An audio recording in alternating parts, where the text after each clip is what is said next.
quick to say they're a 10 seed. Would you like to recant? Would you like to opine on this now?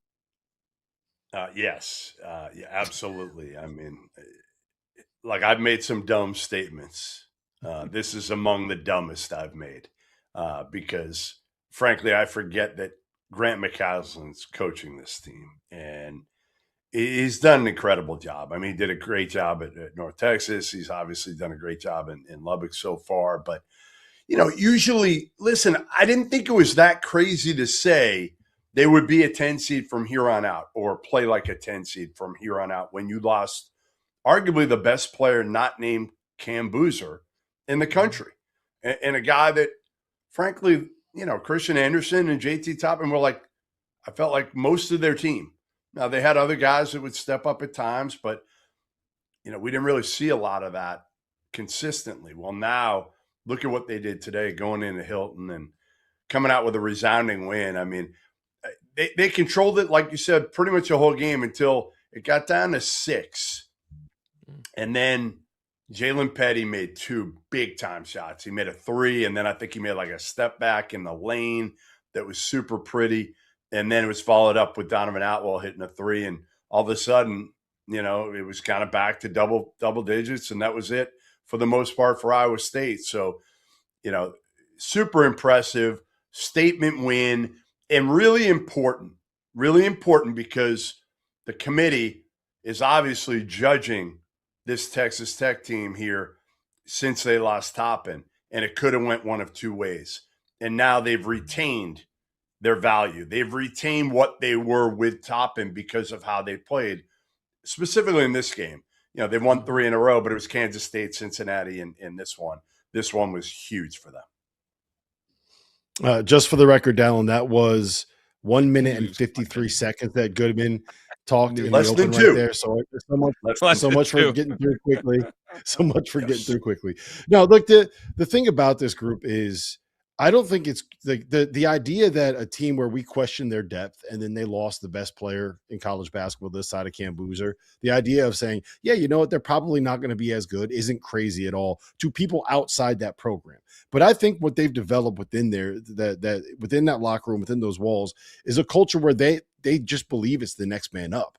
And they believe that Luke Bamboye is stepping into a role where he can be just as impactful as JT Toppin was. And they believe, and Josiah Mosley believes, that he could come in and do the things that that JT Toppin was doing. I think the perfect example, and we talked about this with Grant Goodman, Tyree Bryan was a guy that was kind of, I don't know if he had lost the confidence of the coaching staff. I don't know if he just didn't necessarily fit what they were trying to do. But there was a stretch there where he was playing like 2, 3, 4 minutes a game.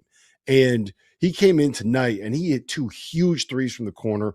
He had an offensive rebound that led to a layup later on in the game. Like, he made some really, really big plays as they were holding on to that double-digit lead in the second half.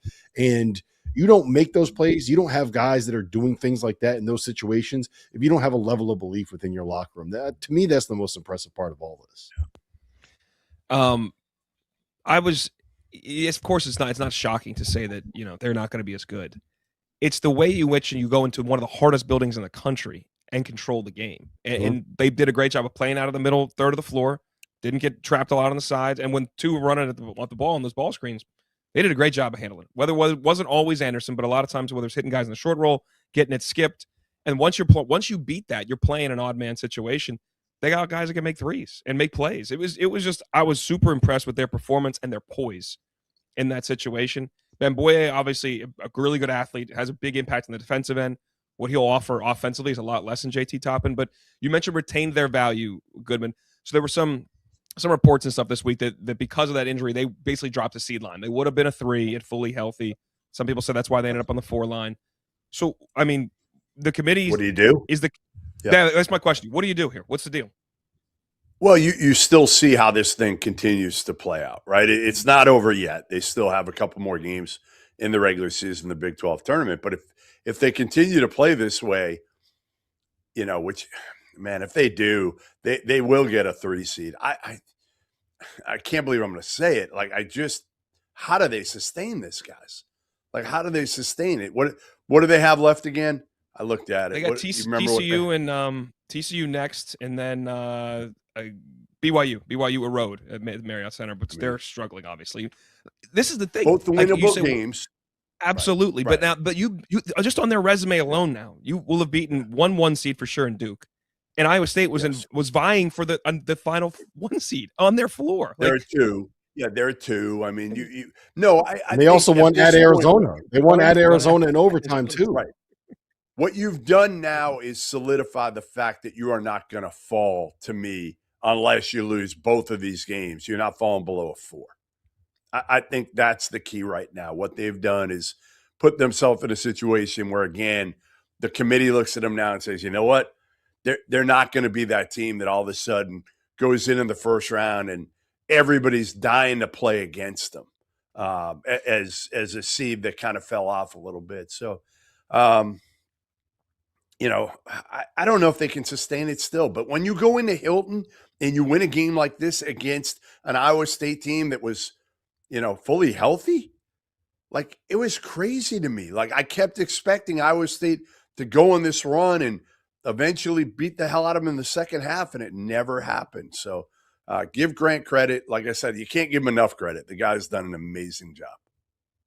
Here's the thing about Texas Tech now. This is the way that I would phrase it, is that I don't think that this has changed what their ceiling is, right?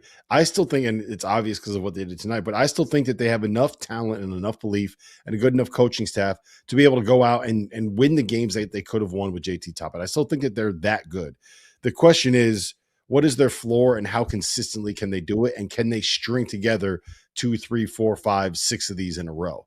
I thought that they could when they had JT Toppin. I don't know if they can get 6 in a row, but it's very hard to pick against them, knowing that they have these guys that can be these shot makers, and having, like, Jalen Petty is now, he might be a freshman, but he's made some big plays in big moments. He's experienced enough. He's confident enough. He's going to be able to play in big moments in the tournament. Same thing with Donovan Atwell, who's feels like he's been around forever. And, Tyree Bryant is making some plays now. And obviously you got Christian Anderson. So I still think they could beat the teams that they were going to be able to beat with JT Toppin. I just don't know if they can do it for 2, 3, 4 in a row to get themselves to a Final Four or further along in the tournament.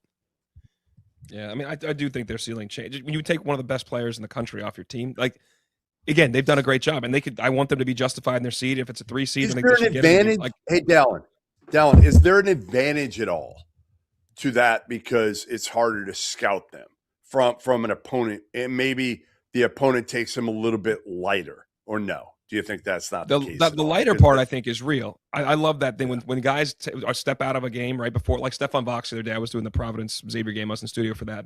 We find out Vox isn't going to play right away, and I was like, I like Providence to win this game. Like, we were joking about the line moving or whatever. I was like, no, I think they'll be fine, because there's a human nature thing when you look down the other way, and the dude that a dude is not playing that you think is a big deal. You can kind of assume it's going to be a certain way, and you're playing at home. You assume it's going to be a certain way. That's why their poise, I thought, was remarkable. From a scouting standpoint, they still do a lot of the same stuff. You just don't have as impactful of a player that's receiving the ball at different points, and you're not throwing the ball to Mboye and playing through him. So that is definitely different in terms of how you're playing. But let's hear. I mean, let's hear from Grant. You guys had an interview with him earlier. Let's fire that up. Yeah. Go ahead. Give it to me. Hey, it was 7-10. No, you play it again. You said 10, really? 10, and then you were kind of like, if they played it out, it would be 7-10. Stop, dude. You don't got to lie to me. We're not that way. You don't got to lie to me. Okay. And I like it, because eventually you'll stop down. But in the meantime, just keep it coming, man. Wait. You lost the second best player in the country, arguably the best player in the country, in the middle of the season. I don't care who it is. This is incredible. Go look at the history of our teams. I know, but come on, man. Who does this? It's all right. That's crazy. No. Listen, I'm going to give you all the props in the world, because you deserve it. And we're recording this right now. Like, it's true. Like, it's crazy what you've done. Now, again, the first couple, Kansas State, Cincinnati, like, good wins. This one at Hilton, controlling it like you did, Grant, incredible. Well, it's the belief and fight of these guys. You win this when our guys really do love playing on a team together. Like that's the difference. Like that's this time of year, you get in February, people are so tired. Mhm. Luke Bomboye, Josiah Mosley, we thought those guys would legit play. I mean, Josiah was player of the year in the state of Texas.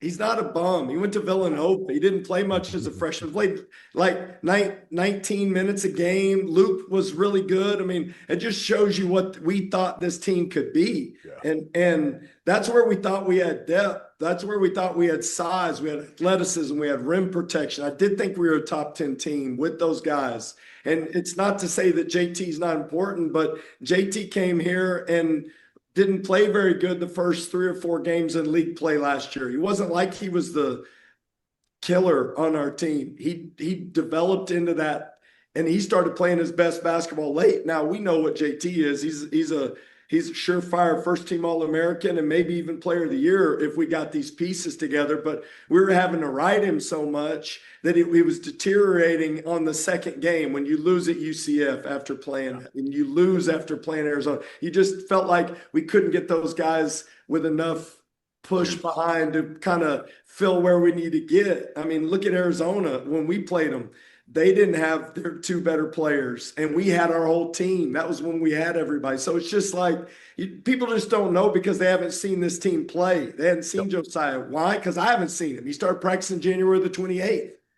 Right. Luke, same thing. Yeah, Luke, we didn't see him. Yeah. No one did. So what can you say? Like, I can sit there and go, it's easy for me to say it. Why? Because I watch him every day. I'm like, this dude could be an all Big 12 player. And he did tonight. He had 10 and 9. Luke was 7 for 9 from the field and had 3 unbelievable blocks down the stretch. I mean, like, these dudes are not bums. These dudes are real bona fide Big 12 players. And we felt like that's the quote. That's the quote from Grant, Rob. These dudes are not bums. No, they are not. They are not.